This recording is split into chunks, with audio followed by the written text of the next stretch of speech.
Menurut saya, ini adalah satu-satunya cara yang paling efektif digunakan untuk menagih hutang. Jadi, kalau kalian sudah bosan menagih dengan cara marah-marah, sudah bosan menagih dengan cara baik-baik, gunakan cara ini. Apa itu?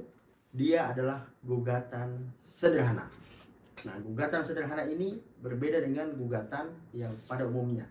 Misalnya kita mau gugat tanah, kita mau gugat sertifikat, atau apapun itu, ini berbeda. Nah, gugatan sederhana ini dia hanya 25 hari. Jadi setelah 25 hari sudah ada putusan dan tidak ada upaya hukum banding, upaya hukum kasasi, itu nggak ada. Dia hanya ada upaya hukum keberatan dan itu tetap di pengadilan itu juga. Jadi tidak naik ke pengadilan tinggi ataupun naik ke Mahkamah Agung. Jadi dia hanya 25 hari, teman-teman. Nah, kalau tetap tidak dibayar misalnya, ternyata sudah menang, maka dia bisa dieksekusi. Kekuatan putusannya tetap memiliki kekuatan eksekutorial. Jadi, putusan pengadilan terhadap gugatan sederhana ini tetap memiliki kekuatan eksekutorial. Namun, proses sidangnya itu beda dengan perkara gugatan pada umumnya. Misalnya, tidak ada, kalau di yang pada umumnya kan ada replik, ada duplik, ada kesimpulan, ada pengajuan intervensi atau pihak terkait, kemudian ada konvensi. Kalau ini nggak ada.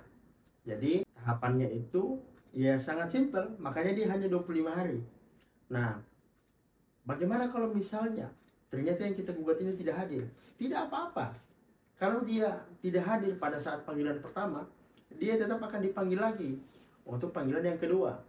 Nah, kalau dia tidak hadir pada panggilan yang kedua, tetap saja perkara itu dilanjutkan dengan putusan. Namanya putusan kontradiktoir. Jadi putusan itu ya tetap memenangkan si penggugat. Karena tergugat tidak menggunakan haknya dia untuk menanggapi apa yang menjadi gugatan dari penggugat. Kemudian, berapa sih batas gugatan sederhana ini? Jadi teman-teman, dia ada batasan. Batasannya itu kalau dulu waktu masih tahun 2015 itu masih dibatasi 200 juta. Jadi kerugian yang di atas dari 200 juta itu nggak bisa menggunakan gugatan sederhana. Nah, kalau sekarang sejak tahun 2019 itu sudah menjadi 500 juta. Jadi kalau misalnya kalian punya hutang 500 juta bisa menggunakan ini. Kalau 1 miliar ya bisa, karena sudah di atas dari 500 juta.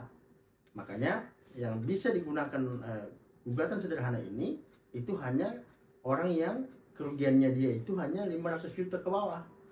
Seperti itu. Kemudian harus berada dalam satu domisili hukum. Misalnya berada di Jakarta.